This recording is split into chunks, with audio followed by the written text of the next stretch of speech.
Okay, step 4, machine baste interfacing to wrong side of neckband sections, ½ inch from raw edges. Machine baste. Baste? Baste? Hi, I'm Janome Maker Michael Burson. Welcome back to the Janome YouTube channel. Today I'm going to be talking about the sewing term basting and what its history is and how you can use it on your sewing machine. So if you're a self-taught sewer like I am, you've probably discovered that there is a whole vocabulary of sewing terms that you've never heard of before, and you're going through your sewing instructions being like, what in the world do all of these words mean? And perhaps if you don't know what the word means, you tend to skip over it and just hope for the best.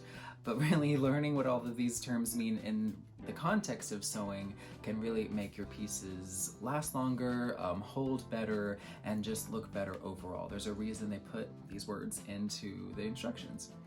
And so when I first came across the term baste, I definitely thought like, baste? Like I've only used this like to baste meat, like to put the juices of meat over and to marinate it and everything.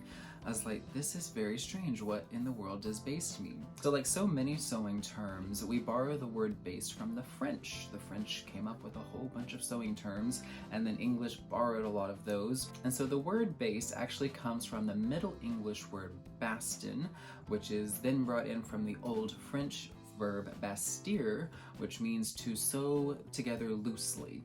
The way that we use basting today are loose stitches that are going to be used temporarily to hold pieces together while we're sewing them, and then those stitches are typically removed.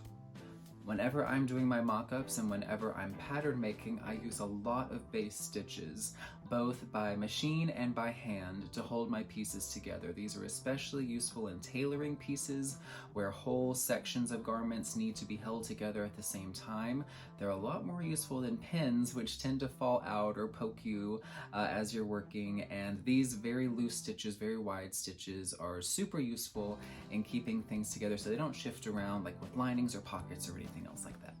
So while you can certainly use baste stitches by sewing by hand, there's also very useful ways of basting by machine, which I'm going to be showing you today. So I'll be showing you how I do this today on my M7 Continental. We have the length of our stitches here. Even on non-digitized machines, we can still increase those settings all the way up to the max. I've often seen that this goes up to 5, and then there's a beep that says it can't go any further. But even on non-digitized machines, we can still increase that up to the maximum length that's available on the machine. And for this basting example, I had this sleeve pattern. Let's say that we needed to temporarily have the cuff of the sleeve sewn up so we could remove those stitches later, but keep everything in place perhaps for a fitting or to put some other kind of detail on the cuff of the sleeve. To start our baste stitches by machine, we'll come from the edge and do about 4 or 5 stitches just to get started.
So now we have a nice machine basted cuff.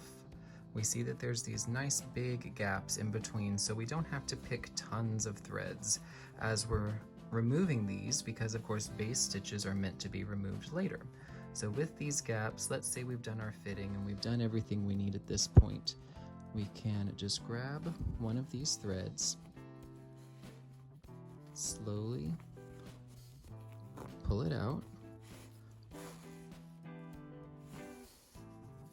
pull out the thread on the other side, and they're removed. So you'd probably do that perhaps after you've sewn some pieces together, or maybe you've done a fitting and now you need to return to using this as your pattern. Now let's say we're working on a sleeve, maybe for another fitting, and we want to sew this quickly so that we can do a fitting and not have to rip out a ton of stitches at the end, but still have it so that we can actually put it on a person to do a fitting. Base stitches are very helpful here as well. Starting from the top, we'll do our base stitches through this seam of the sleeve.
So we've basted this seam now, and we could turn the work inside out and see that it's still a good seam. It might have a little pull here and there, but of course the point is to do a fitting, not to have this be permanent. Then once we're done doing the fitting and we're like happy with everything and the way it looks, we could take a seam ripper and save some time.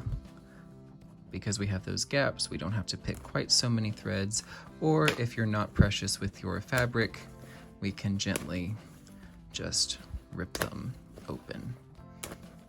This can save a lot of time. This one's a little tighter, we'll go ahead and rip that one. Again, temporary stitches that are meant to be removed later that are very helpful for fittings, tailoring, making sure everything looks nice and neat. So thank you so much for joining me on this video about basting today. It's a pretty simple technique, but one that I find very useful, especially for fittings, for tailoring pieces, for keeping things in place while I'm working on them without dealing with pins falling out or poking me or whoever I'm making my garment for. They tend to be a lot happier too. And if you're ever working through some pattern instructions and realizing, oh, what in the world does that phrase mean? Like, why do I need to baste this piece? Comment below and let us know your favorite weird sewing term and what maybe you thought it was before you looked it up. Stay curious, keep making cool stuff, and we'll see you next time. Bye.